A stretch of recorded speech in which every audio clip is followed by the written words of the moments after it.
అపజయంగా అనిపించింది ఉన్నట్టుండి ఘన విజయంగా మారిపోతుంది. 2 కొరింథీ పత్రిక 2వ అధ్యాయం 14వ వచనం. ఆయన యందు మమ్మను ఎల్లప్పుడూ విజయోత్సవముతో ఊరేగించుచున్న దేవునికి స్తోత్రము. ఓటమిలాగా కనిపించిన పరిస్థితుల్లో దేవుడు ఘన విజయాలను ఇస్తాడు. చాలాసార్లు శత్రువు కొంతకాలం జయిస్తాడు. దేవుడు చూస్తూ ఊరుకుంటాడు.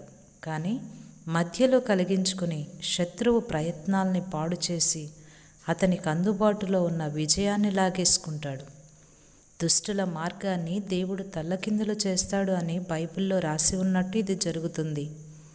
ఆ తర్వాత మనకు దొరికే ఘన విజయం అంతకుముందు శత్రువుది పైచేయిగా ఉండకపోయినట్టయితే అంత ఘనంగా కనిపించేది కాదు.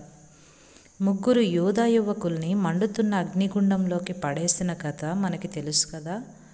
ఇక్కడ శత్రువు గెలిచినట్టే ముందు అనిపించింది. సజీవుడైన దేవుని సేవకులు భయంకరమైన అపజయాన్ని ఎదుర్కోబోతున్నట్టు అనిపించింది. మనకు కూడా ఎన్నో పరిస్థితుల్లో మనం ఓడిపోయినట్టు, శత్రువు గెలిచినట్టు అనిపిస్తుంది. ఆ యూదుల్ని మంటల్లోకి విసిరేసిన పగవాళ్ళు ఆనందంగా తొంగి చూస్తున్నారు. ఆ యువకులు అగ్నికి ఆహుతైపోతారని. అయితే వాళ్ళు అగ్నిగుండంలో హాయిగా పచార్లు చేస్తూ ఉండడం చూసి నివ్వెరపోయారు. నెబుకద్నెజరు వాళ్ళని అగ్నిలో నుంచి బయటికి రమ్మని పిలిచాడు. వాళ్ళ తల వెంట్రుకలైనా కాలలేదు, వాళ్ళ బట్టలకి అగ్నివాసనైనా అంటలేదు. ఎందుకంటే ఈ విధమైన ఆశ్చర్యకరమైన రక్షణనిచ్చే దేవుడు మరెవరూ లేరు. అపజయంగా అనిపించింది ఉన్నట్టుండి ఘన విజయంగా మారిపోయింది. ఈ 3 యువకులు ఒకవేళ విశ్వాసాన్ని, ధైర్యాన్ని కోల్పోయి దేవుడు మమ్మల్ని ఎందుకీ అగ్నిగుండం పాలు చేయబోతున్నాడు అని గోలపెట్టినట్టయితే వాళ్ళ అగ్నిగుండంలో కాలి మసైపోయేవాళ్లేమో. దేవుడికి ఏమీ మహిమ కలిగేది కాదు.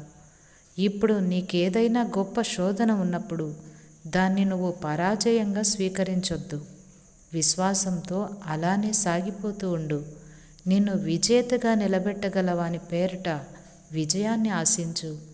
త్వరలోనే ఘన విజయం నీదవుతుంది. దేవుడు మనల్ని నడిపించే ఇరుకుల్లో, ఇబ్బందుల్లో ఆయన మన విశ్వాసం బహిర్గతమయ్యే అవకాశాల్ని కల్పిస్తున్నాడు.